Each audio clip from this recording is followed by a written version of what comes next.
Bismillahirrahmanirrahim. Assalamualaikum warahmatullahi wabarakatuh.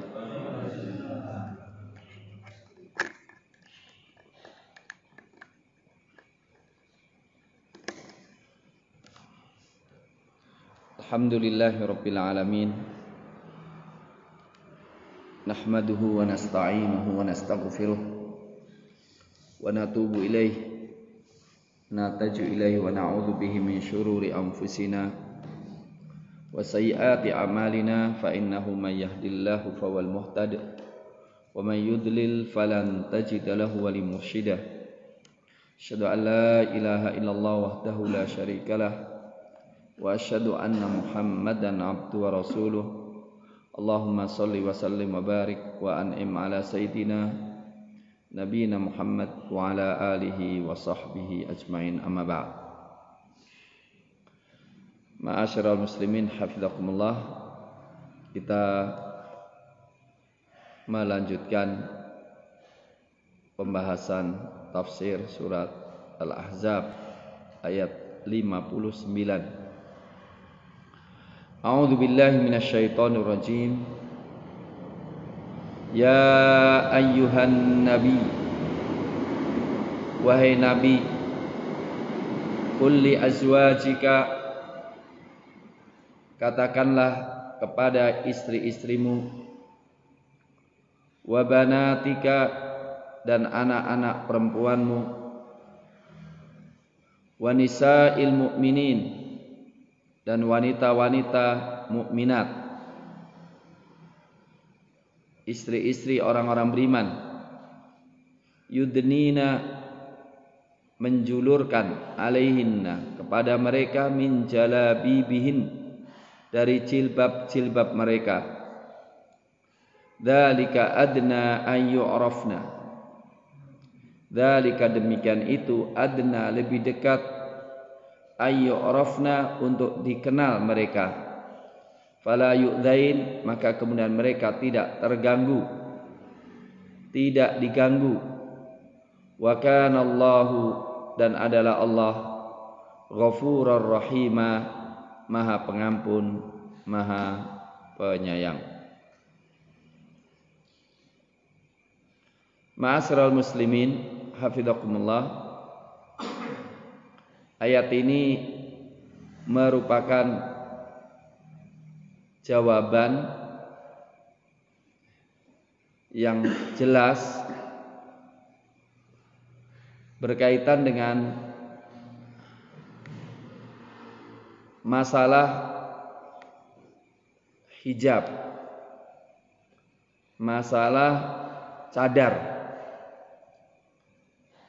yang menjadi polemik cukup panjang antara ekstrem kanan dengan ekstrem kiri.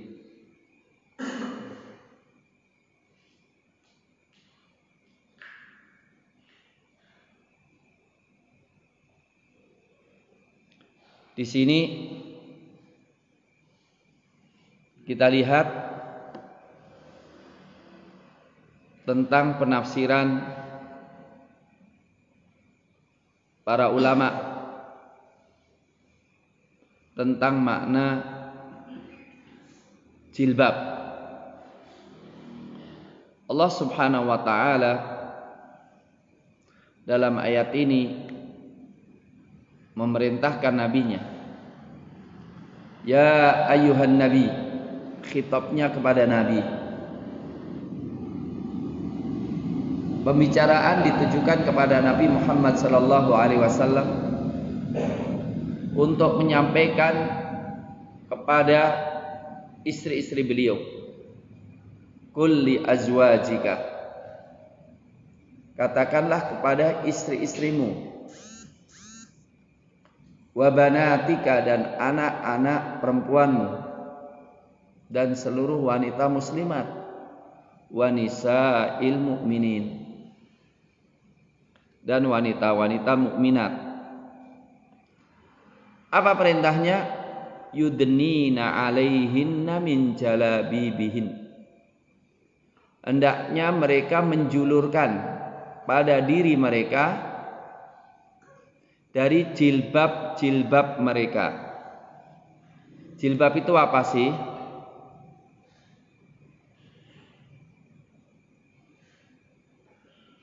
Jilbab di sini huwa rida fauqal khimar. Pakaian di atas kerudung.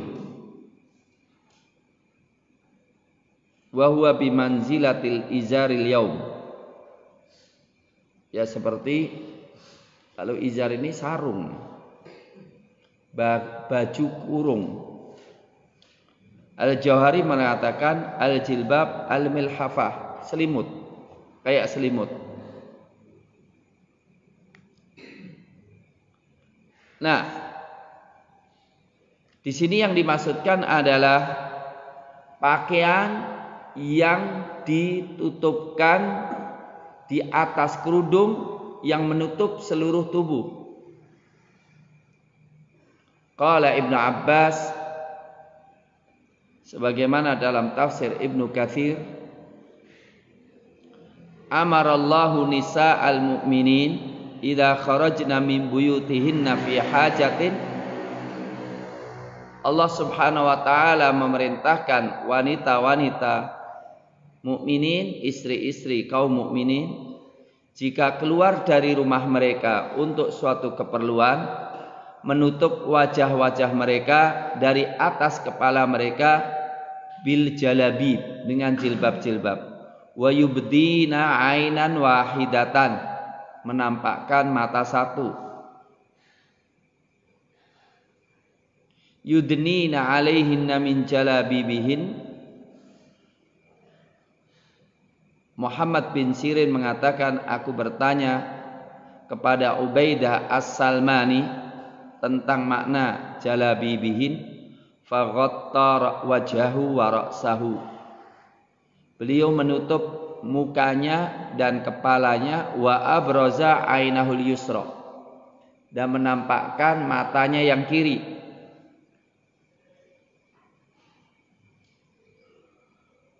Jadi ini makna jilbab.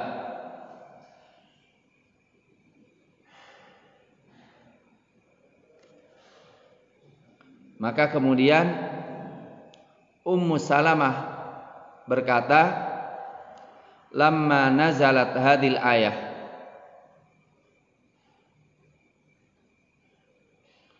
tatkala turun ayat ini, kharaja nisa'ul ansar, wanita-wanita ansar keluar rumah, ka'anna ala ru'usihinnal ghirban, seakan-akan kepala mereka ada burung gagak, minas sakinah, karena tenangnya, wa alaihinna akyisah sud, dan mereka pakai kantong-kantong hitam, yalbasnaha, yang dipakai.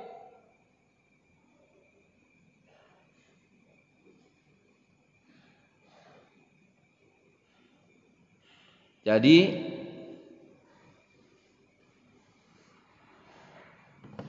ayat ini disampaikan oleh mufassirin berkaitan dengan tradisi sebagian preman-preman waktu itu. Kana fussaq ahli Madinah,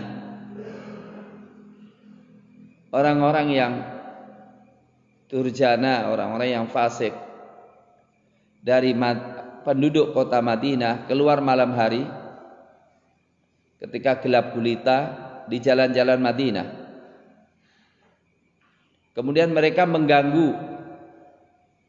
wanita-wanita yang lewat. Dan ketika wanita-wanita itu keluar untuk buang hajat mereka, maka kemudian laki-laki itu mengganggunya. Tapi ketika wanita itu memakai jilbab, mereka nggak berani mengganggu, karena yang mereka ganggu biasanya adalah wanita-wanita budak. Maka mereka mengatakan ini orang merdeka, maka jangan kita ganggu. Tapi jika wanita itu nggak pakai jilbab, mereka mengatakan ini budak, maka mereka mengganggunya. Sehingga Allah memerintahkan mereka para wanita-wanita mukminat untuk memakai jilbab, untuk menunjukkan mereka wanita yang mulia. Dari sini bisa kita simpulkan satu, bahwa memakai jilbab yang ditafsirkan oleh Ibnu Abbas adalah pakaian kain yang ditutupkan di atas kepala, di atas kerudungnya, menutup seluruh tubuh kecuali mata satu, yang sekarang diimplementasikan dengan cadar. Jadi selain pakaian kemudian ada cadar. Walaupun cadar sekarang yang kelihatannya dua mata dan sebagian muka. Kalau dulu enggak, lebih sempit lagi. Artinya memakai cadar itu salah satu di antara pelaksanaan makna jilbab itu tadi. Jadi jilbab itu diperintahkan oleh Rasulullah, dan di antara pelaksanaan adalah seperti pakai cadar itu. Ya, pakai cadar itu diperintahkan Rasulullah kepada istri-istrinya, kepada anak-anak putrinya, dan kepada seluruh wanita muslimat. Cuma perintah itu apakah perintah wajib? Dari lihat sebab nuzulnya, karena sebab diperintahkan itu wanita-wanita yang enggak pakai jilbab, wanita-wanita yang enggak memakai cadar, itu dinilai sebagai wanita budak yang bisa diganggu. Maka perintahnya ini adalah perintah keutamaan. Ya, perintah keutamaan. Karena kondisi waktu itu diganggu. Lah kalau sekarang nggak diganggu, artinya kalau nggak pakai cadar nggak diganggu. Mungkin malah sebagian kalau pakai cadar sebagian negara loh, ya itu kalau diganggu malah nggak usah pakai. Tapi yang jelas satu, bahwa itu kemuliaan, itu baik, itu dianjurkan oleh Rasul. Tapi dari sini saya katakan bahwa pakaian wanita itu dalam atau interaksi wanita dengan laki-laki. Kemarin istri-istri Nabi suruh pakai hijab, bukan hijab pakaian tapi hijab tempat, jadi nggak ketemu sama sekali. Jadi hijab itu khusus istri-istri Nabi. Kalau putri-putri sekarang mau pakai silakan, nggak pakai bagus juga pakai hijab, ya. Bisa total. Kemudian kalau pakaian mana yang ditutup, mana yang enggak, disepakati seluruh tubuh wanita adalah aurat. Yaitu dalam surat An-Nur. Surat An-Nur ayat 31 terjadi perbedaan pendapat di antara ulama. Yang dibolehkan dibuka adalah yang biasa terbuka, yang biasa kelihatan, illa ma dhahara minha wal yadribna bi khumurihinna ala wal yadribna bi khumurihinna wal yadribna ala juyubihinna illa ma dhahara minha. Hendaklah mereka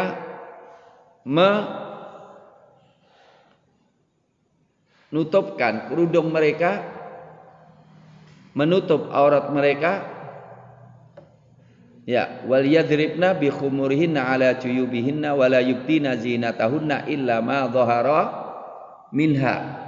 Janganlah mereka menampakkan perhiasan mereka kecuali yang biasa tampak. Ini terjadi perbedaan pendapat di antara ulama. kalau itu sudah terjadi perbedaan, maka tidak perlu kita terlalu ekstrim dan tidak boleh fanatik dalam hal itu.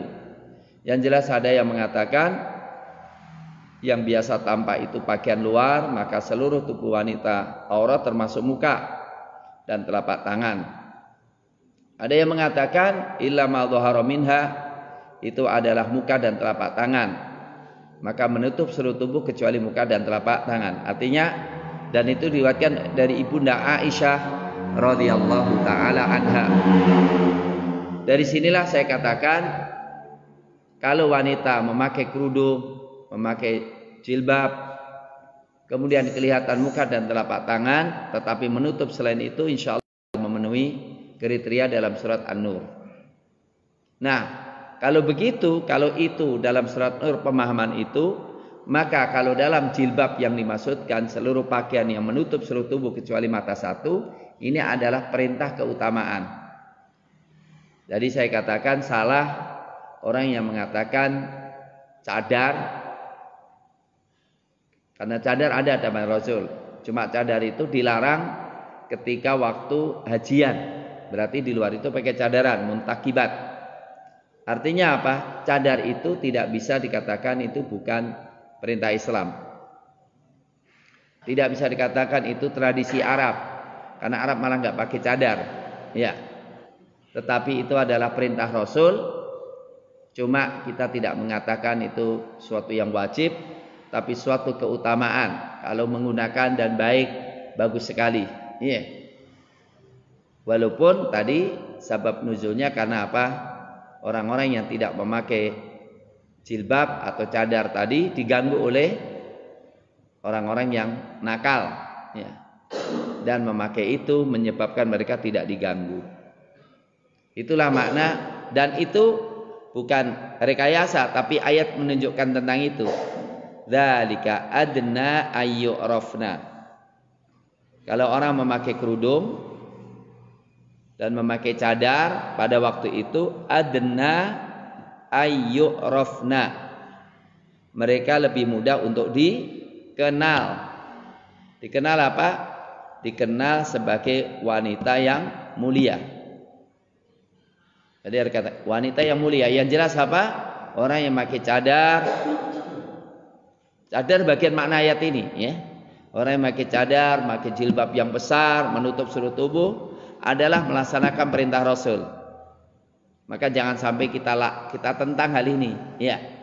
Kalau menentang ini menentang syariat, ya. Maka saya katakan pakai cadar itu syariat, ya. Cuma syariat itu derajatnya macam-macam. Ada yang wajib, ada yang kemuliaan, ada yang sunnah.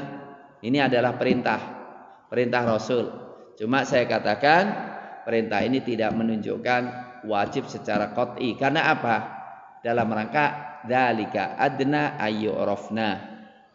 Hal itu karena supaya lebih dikenal sebagai wanita yang mulia dan bukan budak, fala yu'dzain, maka kemudian tidak diganggu. Nah, kalau kita melihat di sini, ya nggak akan diganggu insyaallah kalau orang nggak pakai cadar, ya. Insyaallah nggak diganggu, ya. Dan saya mengatakan demikian karena disandingkan juga di dalam surat An-Nur ayat 31. Ini pendapat yang muktabar di antara para ulama, ya. Pendapat muktabar di antara para ulama. Maka salah besar kalau orang mengaitkan cadar dengan teroris atau kemudian ya menafikan cadar bagian daripada ajaran Islam.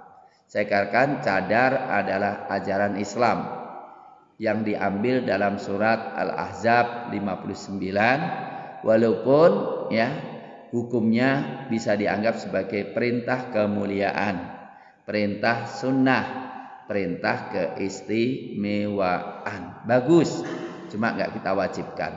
Itu pendapat saya dari kajian para ulama, ya. Karena ternyata ya dari tesis mahasiswa saya berkaitan dengan masalah ya cadar, ya, sebetulnya terjadi perbedaan yang sangat tajam di antara ulama. Golongan Malikiyah seperti Imam Albani tidak mewajibkannya, ya. dan Syekh bin Baz mewajibkannya. Terjadi perselisihan dari ulama adalah silahkan menggunakan pendapat masing-masing. Wa kana Allahu ghafurur rahima. Adalah Allah Maha Pengampun, Maha Penyayang.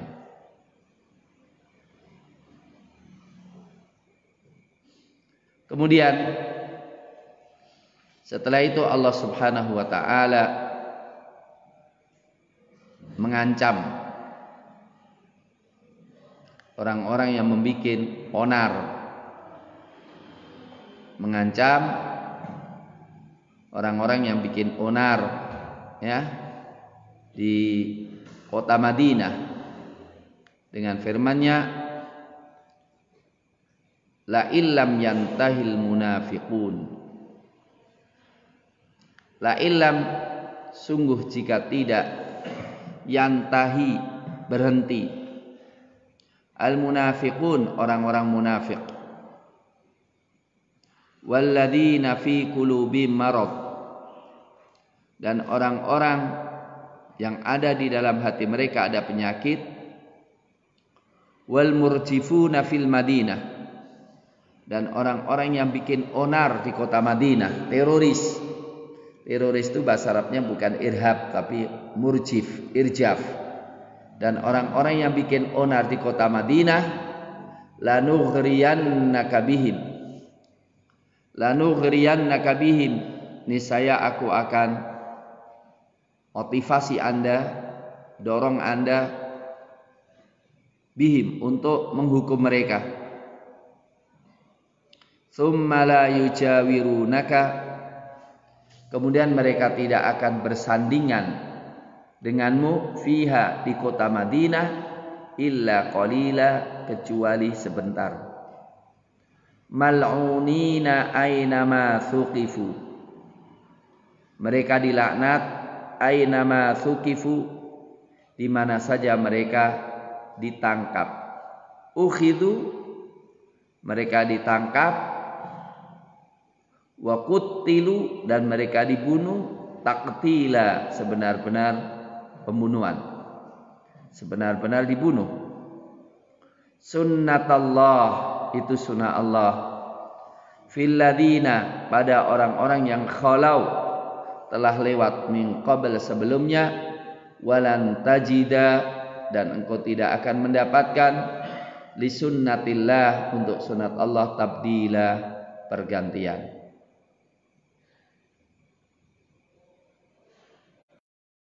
Muslimin, kita lihat penafsiran Syekh Al-Imam Baghawi dalam hal ini. La illam yantahil munafiqun, Allah mengancam orang munafik untuk berhenti dari kemunafikannya. Kalau orang munafik tidak berhenti dari kemunafikannya, kekufurannya, dengan menampakkan Islamnya, ini merupakan ancaman atau tindakan tegas terhadap orang munafik. Orang munafik gak berhenti dari kemunafikannya. Walladzina fi qulubihim maradun, dan orang-orang yang di dalam hati mereka ada penyakit. Penyakit apa? Fujur, yaitu para perzina. Kalau di sini germo-germo dan pelacur-pelacur, ya, dan ya homo lesbi yang berkeliaran di jalan-jalan itu. Wal murjifuna fil Madinah, yang selalu bikin onar, bikin takut, irjaf, bikin ketakutan dengan kedustaan. Ya, artinya bikin kekacauan dalam berita, hoak-hoak yang membuat kacau, dengan nakut-nakuti musuh akan datang nyerang kalian. Jadi orang yang suka bikin desas-desus berita yang membuat orang tidak tenang, apalagi yang membunuh, apalagi yang merampok, ya. Kata Allah, yang bikin tidak tenang, stabilitas keamanan dan ketenangan sosial, kata Allah, lanughriyannaka bihim, benar-benar kami akan mendorong Anda. Ighra itu adalah dorongan, motivasi, provokasi. Bihim artinya kami akan dorong engkau untuk ngebukin mereka, untuk menghukum mereka, untuk mengejar mereka, untuk menangkap mereka, untuk menguasai mereka. Akhirnya apa? Tsumma la yujawirunaka fiha illa qalila, sehingga mereka tidak akan tinggal di Madinah bertetangga dengan engkau kecuali sebentar saja, dan mereka keluar atau mereka dipenjara. Sehingga apa? Kami akan kuasakan kepada engkau ya Muhammad untuk membunuhi mereka sehingga Madinah kosong dari mereka. Kemudian ditambah lagi mal'unin, mereka terusir dari rahmat Allah, dilaknat oleh Allah. Ainama thuqifu, di mana mereka didapatkan, di mana mereka ditemui, di mana mereka diketahui, dilaknat. Kemudian ukhidhu, ditangkapi. Jadi mereka kemana saja dimonitor. Ya, ini menunjukkan apa? Penting memonitor orang-orang yang membuat keonaran di masyarakat Islam. Ya, termasuk orang yang bikin teroris itu ya. Terorisnya juga nggak boleh. Yang lebih bahaya lagi yang bikin teroris itu. Itu ya. Karena teroris itu dibikin ya. Amerika itu kalau ada negara Islam ya ditangkapi. Ya. Ditangkapi, dibunuhin. Ukhidhu, ditangkap, wa qutilu taqtila, ya, dihukum bunuh mereka, habisin semuanya. Kata Allah, sunnatullah, itu sunnah Allah. Sunnah Allah sepanjang masa pada orang-orang munafikin dan orang yang melakukan demikian. Dan itu tidak berubah. Artinya menunjukkan bahwa masyarakat itu akan baik kalau ditegakkan hukum atas pelaku kerusakan. Jadi munafikin itu harus dilakukan penegasan terhadap mereka, itu baru aman. Maka ketika turun ayat semacam ini, orang munafikin tiarap semuanya. Tidak bikin onar, tidak bikin isu gitu kan. Karena munafikun itu ya bikin isu sampai ayat-ayat yang menegaskan untuk menghabisin mereka turun. Walan tajida li sunnatillahi tabdila. Ini sebetulnya kita tahu bahwa ayat ini sebagai landasan tegas terhadap para teroris. Cuma teror itu apa? Irjaf itu apa? Teroris itu adalah orang yang membuat ketakutan, orang yang bikin keonaran di masyarakat tanpa ada sebab apapun kecuali hanya ingin bikin onar. Tanpa ada kesalahan masyarakat, mereka bikin kekacauan, bikin berita-berita hoak yang membuat orang itu kondisinya mencekam. Itu nggak boleh ya. Nah, itu yang namanya teroris ya.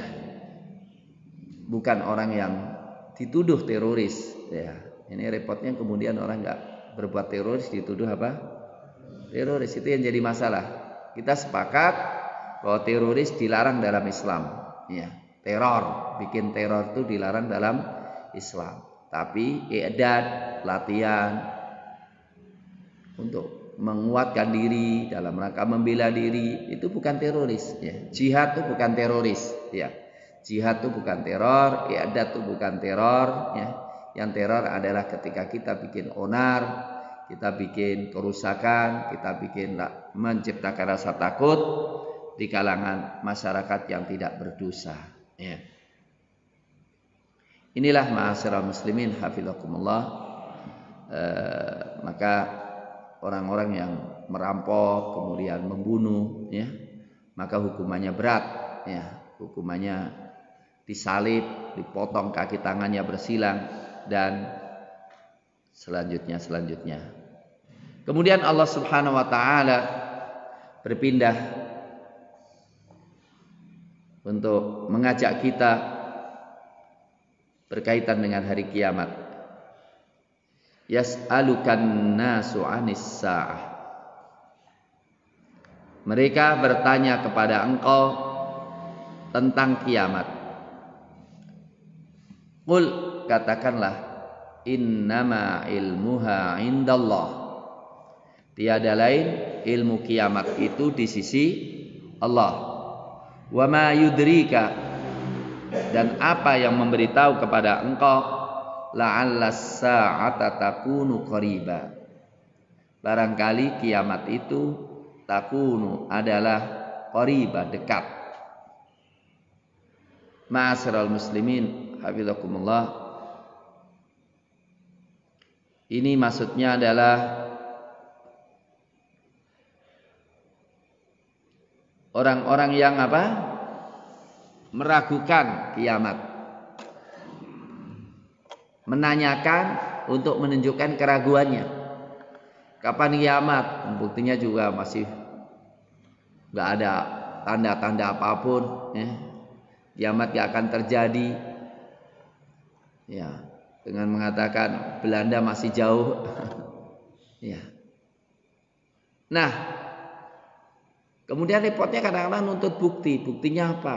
Coba nantang untuk mendatangkannya. Itu logika dulu, ya. Ya. Kalau yang sekarang sebetulnya banyak orang yang mengingkari kiamat. Ya, mengingkari kiamat itu banyak. Dimunculkan dalam bentuk, ya, mereka meyakini tidak ada hisab, tidak ada surga, tidak ada neraka. Kehidupan hanya di dunia ini, maka orientasi hidup mereka senang dunia berarti sukses, gak senang dunia maka berarti apa? Gagal. Dan dari situlah mereka tidak memperhatikan halal dan haram. Ya, ya, termasuk kondisi sekarang ini, ya, ya. Kondisi perang, ya, perang ekonomi dengan menggunakan senjata biologi, ya. Ya, walaupun tetap kita imani wabah itu dari Allah. Sebagaimana dari Ibunda Aisyah bertanya kepada Rasulullah tentang taun. Tentang taun.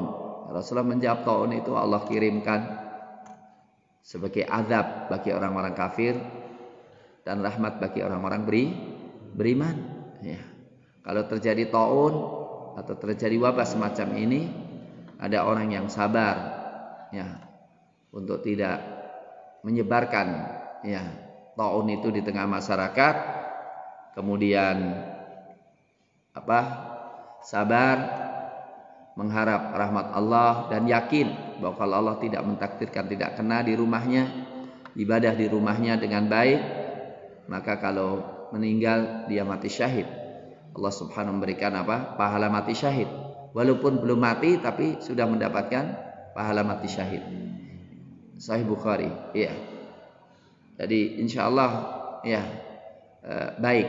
Tetapi dilihat daripada itu, ya, ternyata walaupun itu azab, tapi Allah Subhanahu wa taala memunculkan azab itu dari konspirasi, ya, di mana perang dagang, ya, sehingga orang tega membunuh orang banyak, ya, tega membunuh rakyatnya sendiri, yaitu dalam rangka untuk apa? Mendapatkan keuntungan besar, ya, seperti Supari Fadilah Supari, ya, Menteri Kesehatan dulu, yang mengatakan bahwa adanya virus flu burung itu adalah rekayasa dalam rangka untuk menjual obatnya, ya, termasuk juga yang ini juga. Lah, dari sinilah ma'asyiral muslimin hafizakumullah,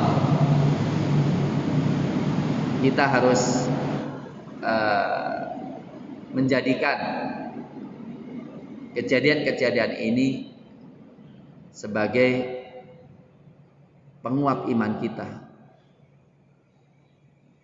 Kemudian tidak coba kalau begini jadi begini, coba begini. Akhirnya bikin apa?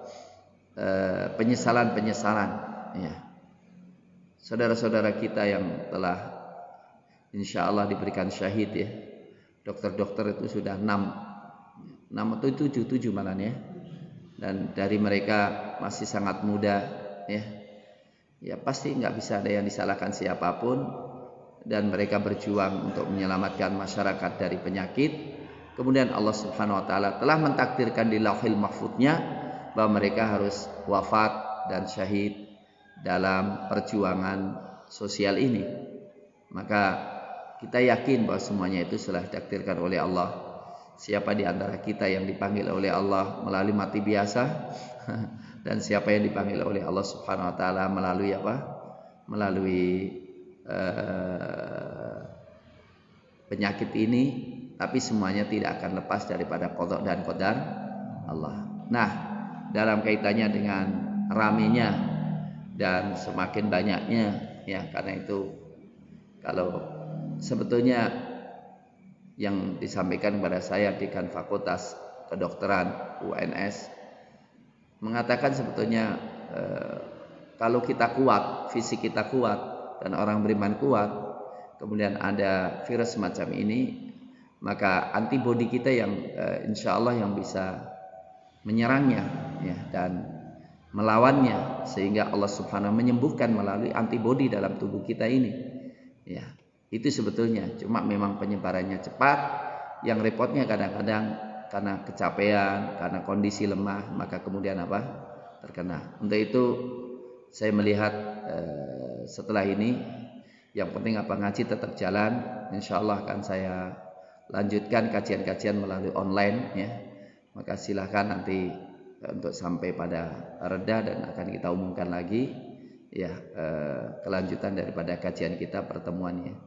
Tapi kita sebagaimana Rasul mengatakan, siapa yang melihat terjadinya bencana kemudian dia menahan diri untuk di rumah sabar, maka Allah Subhanahu wa taala akan memberikan itu. Yang kedua, analisa, karena memang masyarakat kadang-kadang tidak komitmen ya, tidak komitmen. Aslinya haram bagi orang yang sakit menyebarkan sakitnya. Dia harus mengisolasi diri. Atau haram bagi orang yang kemungkinan punya potensi menyebarkan, maka tidak boleh. Dengan isyarat Rasulullah SAW mengatakan, kalau terjadi bencana wabah dan Anda berada di tempat itu, Anda jangan keluar. Artinya Anda jangan menyebarkan penyakit itu kepada orang lain.